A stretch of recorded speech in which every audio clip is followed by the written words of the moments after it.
Hello dears, Assalamu alaikum. Previous lecture we have discussed about the how connect resistor in series. So now we discuss about the how connect resistor in parallel. So let's start a lecture. So we carry resistor.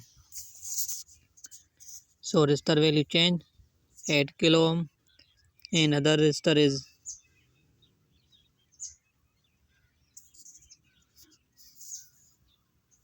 200 ohm, and third resistor is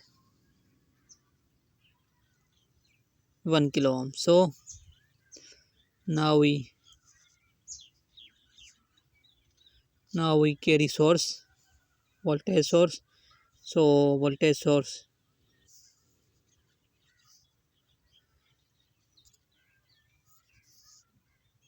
sorry, microvolt,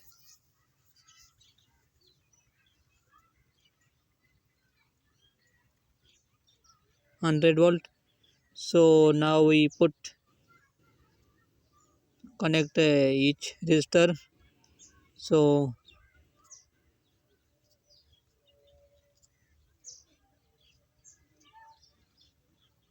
now simulate.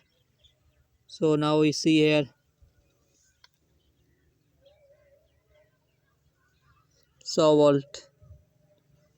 So now we see here 589 milliampere total current, and 12.5 milliampere I1, and I2 476 milliampere, and I3 is 100 milliampere. So current same every circuit. So sorry, voltage same because all resistors connect in parallel. So you see here